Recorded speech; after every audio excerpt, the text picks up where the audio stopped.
बटेंगे तो कटेंगे। एक है वो नेक है। वंदे मातरम। आप सभी का नेटवर्क 10 में स्वागत है। मैं हूं संजय गिरी। एक वाक्य और उस वाक्य ने पूरे देश के अंदर एक हलचल पैदा कर दिया है। और आखिर क्यों ये वाक्य इतना हिट हो रहा है और आखिर क्यों ये वाक्य इतनी ज्यादा चर्चा में है। हर कोई इस वाक्य को लेकर बात कर रहा है। हम बात कर रहे हैं एक पॉलिटिकल नारे की, या ये कहें कि एक पॉलिटिकल वाक्य की।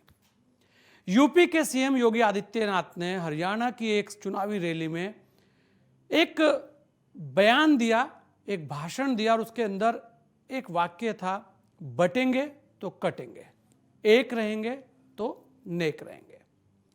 सीएम योगी से पहले भी ऐसे नारे गढ़ते आए हैं जो चुनावी माहौल बनाते रहे हैं, लेकिन इस बार बटेंगे तो कटेंगे नारे की धमक ऐसी रही कि जिसकी काट विपक्ष को अभी तक नहीं मिल रही है। समाजवादी पार्टी ने जरूर ऐसे नारे उसी तर्ज पर गढ़ने की कोशिश की है, लेकिन बटेंगे तो कटेंगे का तोड़ अभी तक विपक्ष को नहीं मिल रहा है। इस एक वाक्य ने पूरी राजनीति को हिलाकर रख दिया। यहां तक कि इस एक नारे की डिमांड इतनी रही कि हरियाणा, जम्मू कश्मीर और अब महाराष्ट्र और झारखंड, सब जगह हर कोई इस नारे को लेकर बड़े बड़े पोस्टर लगाता नजर आ रहा है। महाराष्ट्र में तो इसको लेकर बहुत सारी बातें भी हो चुकी हैं। मतलब कि हर कोई चाहता है कि योगी जी वहां आए और एक बार इस नारे को जरूर दोहराएं।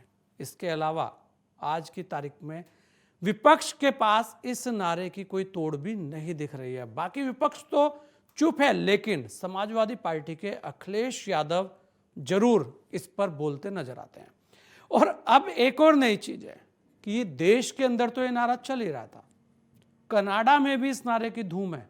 दरअसल यूपी के सीएम योगी आदित्यनाथ ने जो बटेंगे तो कटेंगे नारे को उछाला है, लोकसभा चुनाव का परिणाम उसका आधार है।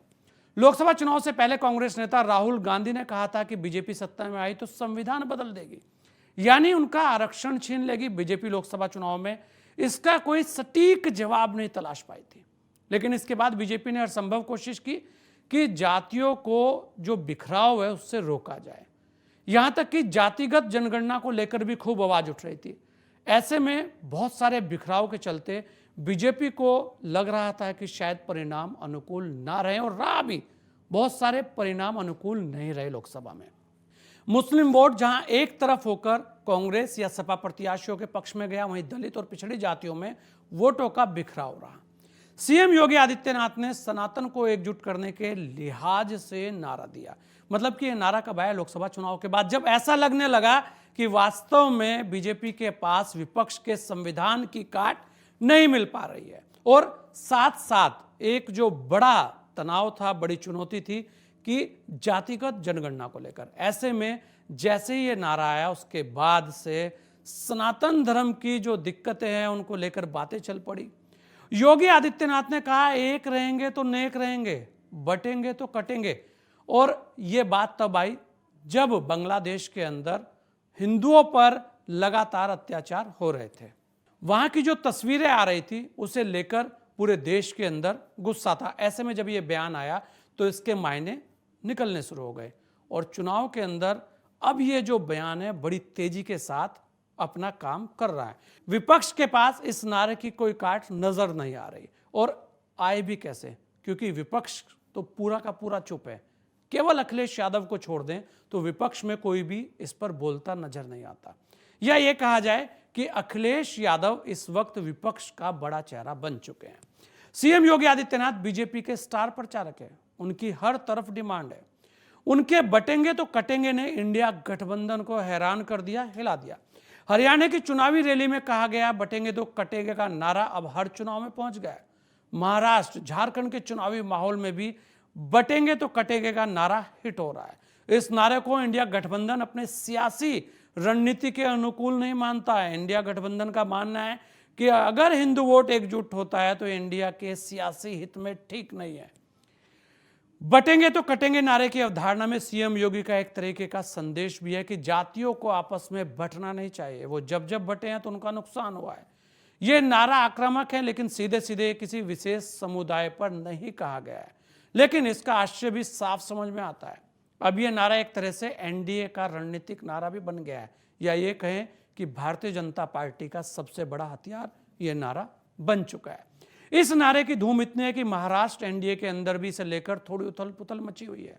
एनसीपी अजित पवार को लगा कि यह नारा उनके लिए सियासी समीकरणों में ठीक नहीं होगा, तो उन्होंने कहा कि सब जगह ठीक है, लेकिन महाराष्ट्र में यह नारा ठीक नहीं है। लेकिन तुरंत शिवसेना उद्धव के संजय निरुपम ने कहा कि यह नारा महाराष्ट्र में जरूरी है, यहां भी एकजुटता की अपील की जानी चाहिए। यानी बटेंगे तो कटेंगे नारे का उद्घोष महाराष्ट्र में भी हुआ है। देखा जाए तो अंतर्राष्ट्रीय स्तर पर भी ये जो वाक्य है इसने खलबली मचा रखी है।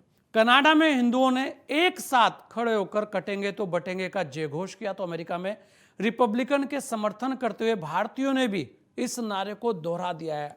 जब कनाडा अमेरिका में भारतीयों ने इस नारे को अचूक मंत्र समझ लिया, तो फिर भारत में एनडीए भला इस नारे को अपनाने से कैसे चूक सकता है। अब हर चुनावी सभा, चुनावी रैली में इस नारे को कहा जा रहा है। वजह साफ है कि इस नारे का आशय यही है कि अपने बिखराव को रोको और कोई भी आपको तंग नहीं कर सकता। विपक्ष ने इस नारे के पीछे की ताकत को समझा है, लेकिन कोशिश केवल सपा के स्तर पर ही हुई है। सपा ने नारा दिया है एक रहेंगे तो जीतेंगे, इसके बाद भी कुछ नारे और गढ़े गए, लेकिन बटेंगे तो कटेंगे का नारा वर्तमान में हिट चल रहा है। विपक्ष आज भी इस नारे की तोड़ को नहीं निकाल पा रहा है। विपक्ष कोशिश तो कर रहा है, लेकिन समझ नहीं आ रहा है कि इस नारे की तोड़ कैसे निकले। वहीं इस नारे के बाद से अगर देखा जाए तो जातिगत जनगणना जैसे मुद्दे भी गौण हो गए हैं। अकेले एक वाक्य ने पूरे देश की राजनीति को हिलाकर रख दिया है, और खासकर इंडिया गठबंधन आज भी ये नहीं समझ पा रहा है कि एक इस वाक्य ने इस तरीके का माहौल बना दिया कि आज बीजेपी का सबसे बड़ा हथियार ये वाक्य बन गया है। आपकी इसे लेकर क्या राय है, आप इसे लेकर क्या सोचते हैं, और आप राजनीति में इस वाक्य को कैसे देखते हैं, ये आप जरूर हमें बताएं, क्योंकि आपकी राय भी बड़ी महत्वपूर्ण है। इस विशेष पेशकश में इतना ही, दीजिए मुझे इजाजत।